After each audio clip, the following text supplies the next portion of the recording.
Dana, can you, I think we're all trying to process everything. I guess, can we get your immediate thoughts? It felt like, honestly, one of the best fight cards of all time, and then we get to this weird main event ending. So I guess your immediate thoughts as you sit there right now. Yeah, listen, everybody who knows anything about the fight business, and it's been a big topic of discussion leading up to this fight, 5 years off in this sport is rough. And like you said, great card, unbelievable.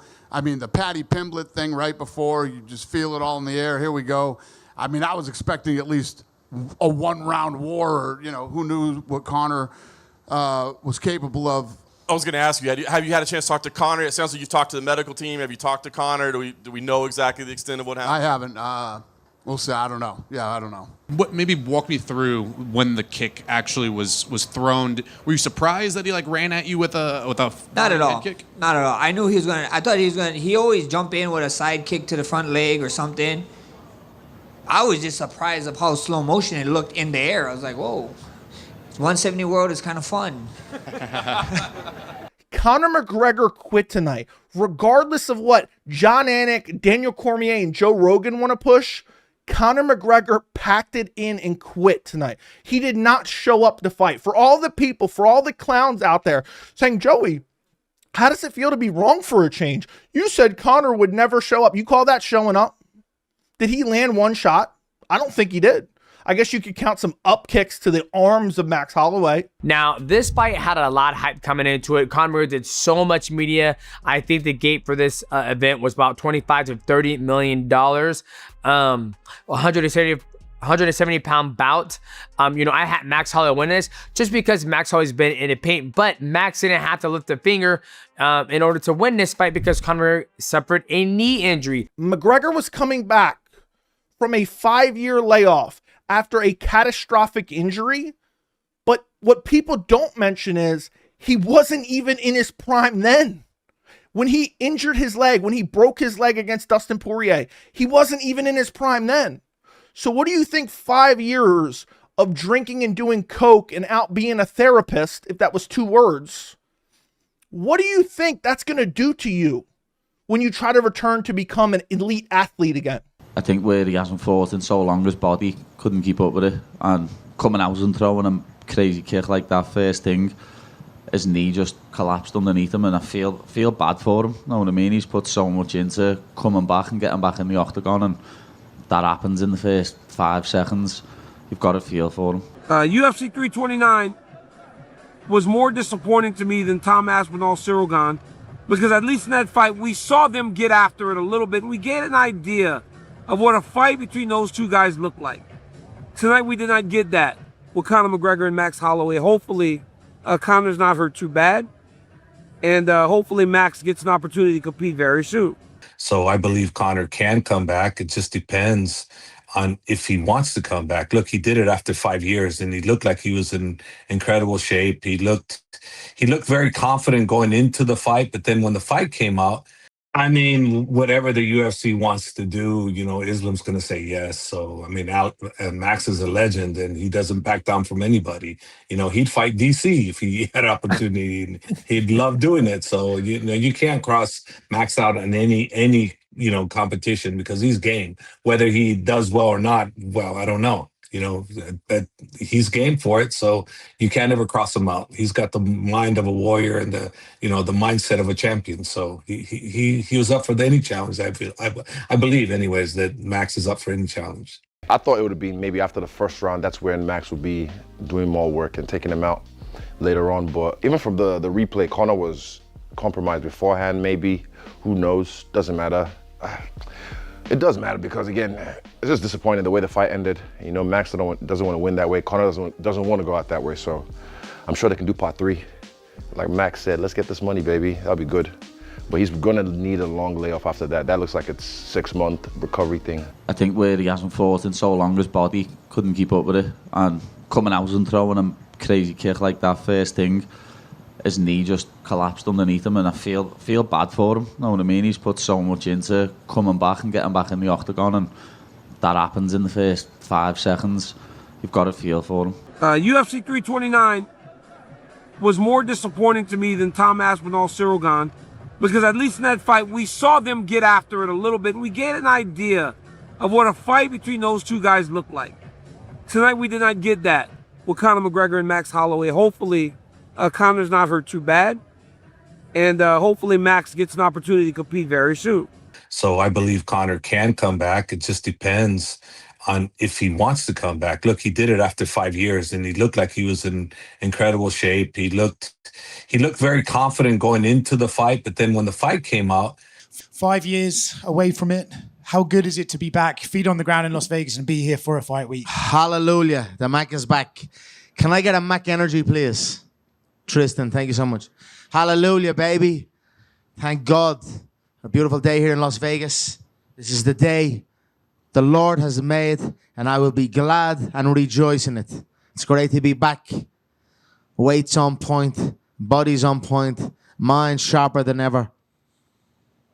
Plan is laid, set. Am I ready to go to war? You've been waiting a long time to share the octagon with Conor McGregor, and now we're just a few days away, and you're sitting up here at Media Day. What has this week been like for you? What are the feelings right now? Does it feel like just any other fight, or how would you describe it? I mean, my media schedule felt like any other fight, but when you go on social media, you see everybody, you see the eyes, you see the clicks that you're getting on everywhere. It's huge, you know, it's fun, and when the World Cup is going on and people are talking about Holloway versus McGregor too, that's an amazing time to be alive. You have said repeatedly throughout this build-up that you are going to sun Max for the second time. Curious what you mean by that. What does sunning him look like in this fight, this rematch? You know, I plan to contort Max's body into such uncomfortable positions and have my way with him. That's it. Max, what have you made about Conor's apparent frustration that he's not talked about as the greatest featherweight of all time, and he's a little bit mad that you sometimes get called that? I'm just hearing this now. Is he frustrated? I mean, it is what it is, right? When people talk about this kind of stuff or stats or history, you want the fans and you guys to talk about it, not us. So yeah, he got a bone. He needs to start picking a bone with you guys, not me. It's not my fault. And then there were other times over the last 6 to 7 years that I was like, this is never going to happen. Yeah. Max and Conor are just not going to cross paths again. Yeah, for sure. Even though it always made sense and it was always there, like it kind of felt like it wasn't going to happen, but then other times it's like, oh yes, it's definitely going to happen. Let's say we see Conor of old come back, like huge, muscly, 170, feeling himself. He's a nightmare for anyone. He's got some of the, like in his prime, his striking would have been the best in the UFC. And the last thing I wanted to ask you about is Conor McGregor. What do you make of his comeback? Conor doesn't need to fight. He has everything. And I respect the fact that he's coming back to fight. You know, people think that Max is just going to walk for him from the start. It ain't going to be that easy. He's going to have big problems early, and I think Max is going to give him that respect and not let him land them big shots. So maybe we don't see him be as successful as he could be. 2013, and I know he told it. You want my opinion? I think he's favored if he comes into Conor. That I think he's going to come in. Really? Break that down for me. Why, man? Well, because he's a better boxer. He's got more power, you know. And Max Holloway has already been taken out by Topuria, and I don't see Conor not being able to replicate that. And it's not going to go to the ground. It's going to be a stand-up fight. But what does it feel like for you to sit here and know that it's Conor McGregor fight week? I felt the same, you know. Before you came, I had to do the little media scrum. And I thought, everybody's like, bro, 13 years. Like, did you ever think Conor McGregor fight was going to happen? I was like, yeah, I thought it was going to happen, but like 5 years ago, you know what I mean? Like, especially after that horrible leg break and him coming back. But it just proves that he's a fighter, man. And the last thing I wanted to ask you about is Conor McGregor. What do you make of his comeback? Conor doesn't need to fight. He has everything. And I respect the fact that he's coming back to fight so much because it shows that he's a fighter in his heart.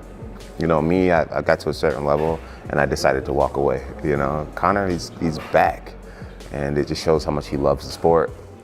It shows that he's still that fighter despite having so much success. I'm rooting for him. I'm proud of him.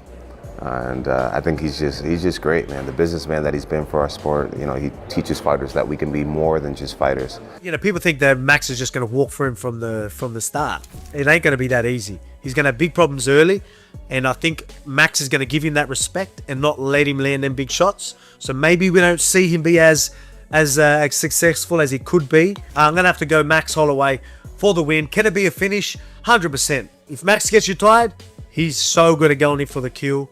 And he's even getting much better in the pocket. Even you've seen him. Justin Gaethje here, firing bombs. You know what I mean? Like still being able to dodge the punches in the amongst that sort of brawl. So it's I think it's just going to be too much for Conor. 2013, and I know he told it. You want my opinion? I think he's favored if he comes into Conor. That I think he's going to come in. Really? Break that down for me. Why, man? Well, because he's a better boxer. He's got more power, you know. And Max Holloway has already been taken out by Topuria, and I don't see Conor not being able to replicate that. And it's not going to go to the ground. It's going to be a stand-up fight. And I just look at the power is on Conor's side. The boxing IQ is on Conor's side. You know, the only problem is Conor going to show up? If Conor shows up, I actually favor him 3-1. My opinion. Not saying Max doesn't have a chance, because that'd be baloney, because look what he did to Gaethje. Let's say we see Conor of old come back, like huge, muscly, 170, feeling himself. He's a nightmare for anyone. He's got some of the, like in his prime, his striking would have been the best in the UFC. Like I think his timing and combos and eyes were just sensational. So I think that version of Conor is very dangerous for anyone. But are we going to get that version? Who knows? And seeing Max at 170, I don't know what that's going to look like either. You know, I think he looked great at 155 last time, but now this is another step up. Conor's obviously been moving around at 170 for a while now, so I think he's much more comfortable in that weight division. Since Conor last fought 5 years ago, and by the way, Max Holloway has fought 7 times since then. But it's not just the age of McGregor, who will be 38 in July. It's not just the time off, right? This isn't George St. Pierre coming back from 5 years of heavy training in his retirement to move up to middleweight and capture the title. This is a McGregor who has been all over the headlines for both good and bad reasons over those 5 years, has gone through a lot physically. And that we're not even talking about has his game evolved along with it. Look, he's a human reality show. Love him or hate him. When he fights, we all tune in for so many reasons, and I can't wait for this rematch. Fair play to him. That is the life that he's built. But he's coming back, right? And Max Holloway, as we know, has been very, very active. I mean, geez Louise, when we look at the record of Max Holloway, yes, he lost his last one in January for the BMF belt to Charles Oliveira. Didn't really get beaten up though, just kind of got taken down, had his back taken, defended the whole time. But Charles Oliveira did take the belt. Before that, beat Dustin Poirier, the person that beat Conor McGregor last time. The person that knocked out Conor McGregor the fight before that. Now, when you look at McGregor, as we know, you know, I'm inspired right now by Conor McGregor, and I don't think there's very many famous, elitist millionaires that could inspire me, but he's tackling something big here. First off, that's the worst injury that I've ever seen. I've seen 3 other guys have it, but I've never seen an injury worse than this. He's returning to a weight class outside of his prime, which historically has never worked out successfully, even in the boxing world, and ultimately, he's signed up to do 5 rounds. Which in the best of days, when he could train and he had no injuries and he could push through and do whatever he wanted, was hard for him to do. So, I mean, it's kind of insurmountable. And that's before we start talking about where is he training? Why am I hearing that his training camp is in Ireland, but I see him on The Tonight Show, which is filmed out of California 2 days ago? I'm skeptical to the whole thing. I'm confident he's going through with this. I'm confident he will make the walk. But there's parts of me that are inspired by a guy willing to do that. I think Max is going to beat him. But I just don't know what Conor's going to come back. It's been so long. I don't know how he's healed up. If his athleticism, his timing, his movement is the same as it was before, he can beat Max, but I just don't know what he's going to look like. It's been too long. Do you miss seeing Conor come back? Like, do you miss seeing Conor talking? Bro, I don't even want to hear his voice, honestly. I don't even understand what the fuck he's saying, bro. Yeah. It was crazy. It was hard to hear. Have we had anybody come back after 5 years and look good? I can just never underestimate Conor. It would be foolish for anybody to underestimate him. He's a special athlete. He's a special martial artist. There are things that he can do, pressure that he can handle that most other people can't even imagine. On the other side, Max Holloway, of course, he's a stud of a fighter, and he's been in the game, and he's been consistent over all of these years. And of course, that has its positives, but it also has its negatives as well, right? The last time they fought was so long ago. Max practically looked like a young boy, and he still gave Conor one of his toughest tests in his early UFC career. There's a lot of footage on Max Holloway now, though, and Conor does his research, and there are a lot of patterns in Max Holloway's game, and they've not changed a great deal over the years. In fact, if anything, he's become more comfortable in those patterns because they've become very successful. And then last one for me, obviously there was a talk from the very first moment this fight was announced. You were very outspoken against your old organization, the UFC, and Hunter Campbell. I don't know if you know, but it seems like there was a little bit of gamesmanship on their part tonight. They announced Conor and Max rematch during Francis Ngannou's walkout. What are your thoughts on that? I mean, it's kind of catty. But it also shows that, that they see MVP MMA as a threat, that they would, do it in that moment and spend it and do it at that time. So I feel like it's also a compliment because it elevates MVP MMA and makes they're declaring that they see us as a real rival. And I think that's such a compelling story, and now they're helping us tell it. Ronda Oscar Willis with MacLife. Part of this story for this